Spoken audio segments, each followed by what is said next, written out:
So good morning. We are here again today. Today morning's live session at 6 o'clock. And I can see many people getting on to the live session. So today's topic is interesting in the fact that this is a common thing that many people, though the incidence of people who are seeking a hair transplant and who smoke has decreased over the last few decades since I've been in practice, in plastic surgery practice. I have seen in the last 3 decades, considerable amount of people who are youngsters do not smoke. But there are individuals, about say 10 or 15% people, as compared to earlier when the youngsters were about 60-70% youngsters used to smoke. But only about 10-15 people, 10-15 people out of 100 that come to us for hair transplant are smoking. And there's an equal number who are an indeterminate lot, who do not come out clean and do not tell the doctor about the smoking habits and other habits that they have, which though affect the hair transplant result, but they like to underplay it because they are trying to deny it to themselves that they indulge in these habits so much. And also it being a social stigma, it affects them by sharing this knowledge with another person.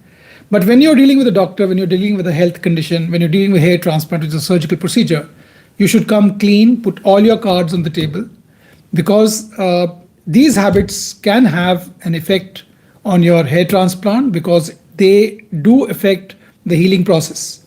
So please come clean with your doctor when you visit him. Tell him about all the ailments that you have and all the habits that you have, like smoking, like alcohol, like drugs, cocaine, anything, and vaping also, very common. So let me share a story with you. Recently it happened, and this story underscores the importance of honesty and awareness when considering a hair transplant. A young man in his early 20s visited my clinic, eager to undergo a hair transplant.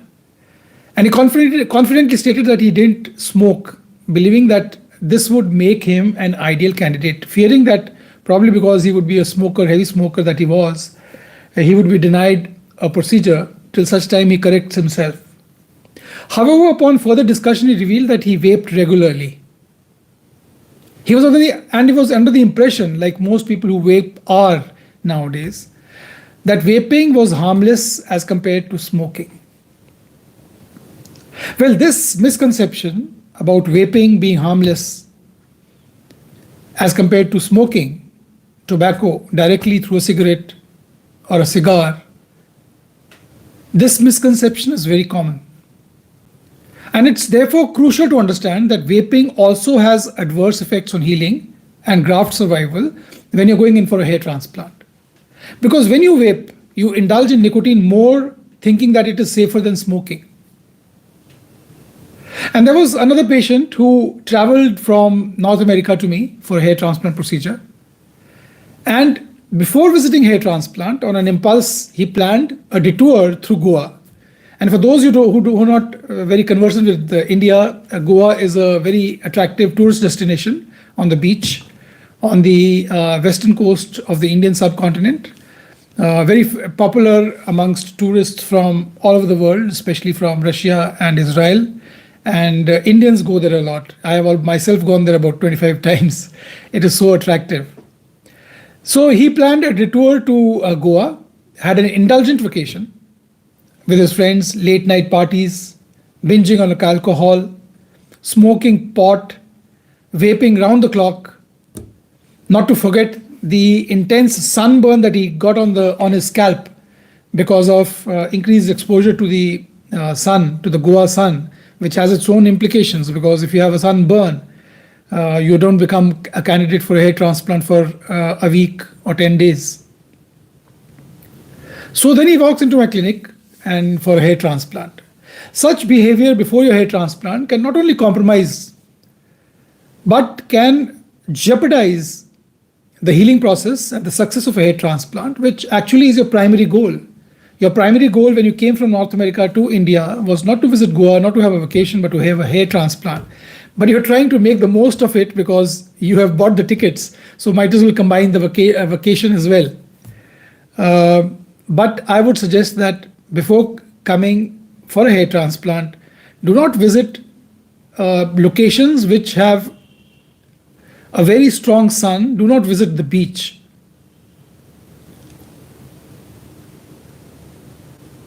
Get a holiday, but please do not get it along with your hair transplant at the beach.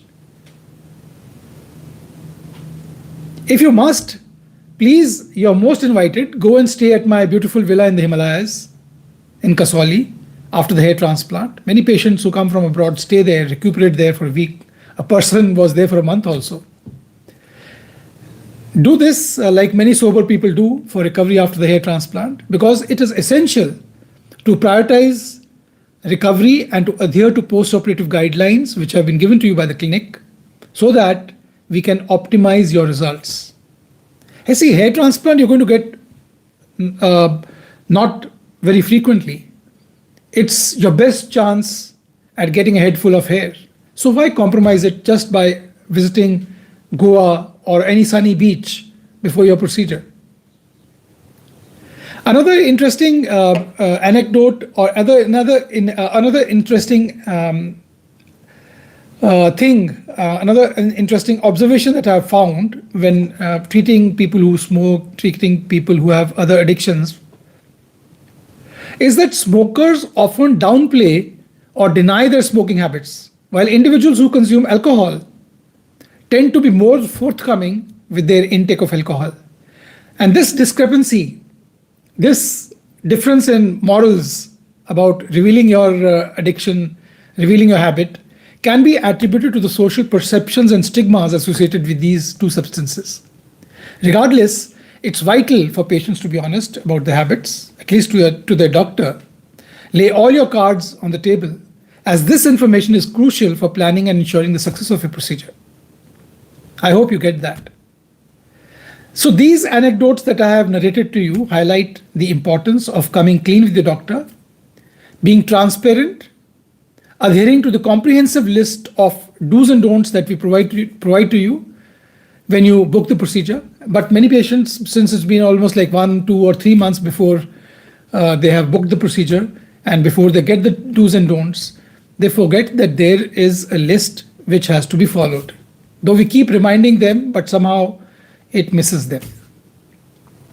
And next is, I'm going to now deal one with how these individual addictions, like vaping, like smoking, like drugs, alcohol, how they affect your hair transplant result. So one by one, we will deal with them. So a hair transplant is a meticulous surgical procedure aimed at restoring your hair in individuals experiencing hair loss. As we all know, it's very basic.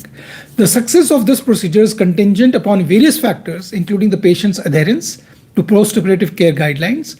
Among the critical considerations are the avoidance of substances such as tobacco, alcohol, vaping products, and recreational drugs. These substances can significantly impair the healing process and jeopardize the survival of transplanted hair follicles. Now coming to number 1, smoking, which is the most common addiction that we have amongst people. Now smoking introduces harmful chemicals like nicotine, like carbon monoxide into the body. And these chemicals lead to vasoconstriction, that is the blood vessels, they contract in size, they become less in caliber. And this reduces the oxygen delivery to the tissues and therefore is harmful in the healing process. This hypoxic environment can adversely affect the healing of the scalp and survival of the grafts. This is why we say that smoking is detrimental to healing, and especially if you are diabetic, especially if you have been having smoking for a long period of time, especially when you have peripheral vascular disease, there's a blood vessel disease. You should be very careful to control your smoking. I don't say stop it completely because it's so difficult. It's a gargantuan task, Herculean effort for a smoker to quit. And I'm not expecting you to quit it immediately before your hair transplant. I don't want you to say, I don't want to tell you, I want you to say a white lie that you have quit. So please just reduce the intake of smoking about 2 weeks before your hair transplant, and please continue to decrease the intake if you can't stop it for at least 1 week after your procedure. So the first harm smoking does is vasoconstriction and hypoxia, that is, reduces the size of the caliber of the vessels. Nicotine-induced vasoconstriction, this limits blood flow, depriving the scalp of essential nutrients and oxygen crucial for graft survival. This causes impaired wound healing because it interferes with the body's natural healing mechanism, increasing risk of infection and delayed recovery. And then we come on to alcohol. Now, alcohol in the form of so many things, whiskey, vodka, beer, wine, all of them contain alcohol. It's not that red wine you drink every evening after the hair transplant or evening before the hair transplant is safe. It also has alcohol. Every drink has alcohol. So you should have certain limitations before the hair transplant, after the hair transplant, and I'll tell you why. So alcohol consumption can have several deleterious effects on the post-operative recovery process. Firstly, it can cause increased bleeding risk. Because it is a blood thinner, alcohol is a blood thinner. It potentially leads to excessive bleeding during and after the surgery if you hit your head somewhere, God forbid. Alcohol also causes dehydration, and if you have binged on alcohol one night before the procedure, it's not a good thing because you are coming to the clinic dehydrated. And this by itself can impair wound healing and increase the risk of complications. And also, if you're a long-term alcoholic and you have chronic alcohol intake you've been having, this can weaken your immune system, making the body more susceptible to infections. So the recommendation is that abstain from alcohol for at least 10 days before 10 days after the surgery, and about 2 or 3 days before the surgery. If you must, the night before, you can take a pint of beer, 30 ml, a small peg that is 30 ml, 1 ounce of whiskey, and that won't harm. But do not binge before the procedure and after the procedure. After the procedure, if you binge, you're going to knock your head somewhere and all the grafts are going to come off in thousands. So it is very important that you follow the instructions that have been given to you by your doctor, any clinic that you're choosing for your hair transplant. And then we come to a very recent fashion, not very recent, it's been there for the last 15 years, I've seen, but now it's more common, vaping. People think it's very harmless, but it's not a harmless alternative to smoking. So vaping, what is vaping? Vaping refers to the act of inhaling and exhaling an aerosol, which is a vapor and is produced by an electronic device, a holder, such as an e-cigarette, a vaping pen, or a mod, MOD. These devices heat a liquid, often containing nicotine, various flavorings, and some other chemicals which I don't know about, to create the aerosol that you inhale. And the components of this vaping device is the powering device, that's a battery, a heating element, which is an atomizer, which causes this vapor, and a cartridge tank, which holds this e-liquid, which becomes vapor. And of course, there is a mouthpiece, which allows for the user, for the smoker, to inhale the vapor. And the e-liquids used in vaping are also called as vape juices, and they typically contain, as I've already mentioned, nicotine, which is an addictive substance derived from tobacco. It is a concentrated form of tobacco. Various flavorings and solvents such as propylene glycol and vegetable glycerine, which help create the vapor. So it's important to note that while vaping eliminates many of the harmful byproducts of burning tobacco in its raw form, it is not without any risks. The aerosol or the vapor produced can contain harmful substances, including heavy metals, volatile organic compounds, and other toxic chemicals. While often perceived as a safer alternative to smoking, vaping can still pose risks to the success of a hair transplant. Because of the nicotine content, firstly, because many vaping products contain nicotine, which can cause vasoconstriction similar to traditional cigarettes. Chemical exposure, which normal cigarettes do not cause. Vaping introduces various chemicals into the body, some which may impair healing. So it is a recommendation that if you must vape, please for at least 7 to 10 days after the procedure, stop it. If not possible, minimize your vaping so that we also minimize the potential risks of this habit. Besides this, it can also cause respiratory issues and can constrict us in what medications we can give you. We cannot give you oral minoxidil because in patients who have impairment of the respiratory system, oral minoxidil can do harm. So in the context of surgical procedures such as hair transplant, vaping can impair healing processes. Nicotine-induced vasoconstriction reduces blood flow, which is crucial for tissue repair and graft survival. Therefore, abstaining from vaping before and after procedure is advisable in your best interest to promote healing and for optimal outcomes of your hair transplant procedure. And then we come to recreational drugs. The use of recreational drugs can significantly compromise the success of hair transplant. They have their vasoconstrictive effect. Substances like cocaine and amphetamines can cause severe vasoconstriction and reduce the blood flow to the scalp. And they can also interact with anesthetics because many of them contain nicotine. Cocaine contains a similar compound that is used in lidocaine, which is your anesthesia. And this can interact with anesthetics. And certain drugs can interact adversely with anesthetics used during procedure and increase the risk of complications of the hair transplant. And you must note that the risks of hair transplant are the risks of anesthesia. Hair transplant has no complications whatsoever if case selection has been done properly and if the skin condition has been assessed before the procedure and the patient's general health has been assessed. Also, recreational drugs can cause impaired judgment. Drug use can lead to poor decision making, potentially resulting in non-compliance with post-operative care instructions. And also, people who have just had recreational drugs will not be cooperative on the table. And this can definitely adversely impact your procedure in many ways. So please completely abstain from recreational drugs before and after the procedure.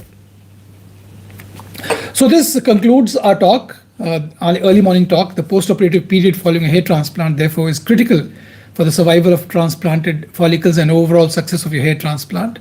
Engaging in these addicting habits like smoking, vaping, alcohol, drugs, recreational drugs, during this time, before and after, can significantly impair healing and compromise results.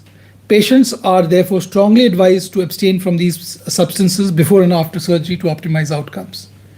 So this was the end of the talk. If you have any questions that linger in your mind still after this talk about smoking, vaping, drugs, and alcohol, do let me know. I'll be there to clarify them. But if you have any individual assessment you want for your hair loss treatment for men and women about hair transplant, do join the membership of my channel and I'll be there to advise you to the best of my ability. Have a nice day and God bless you.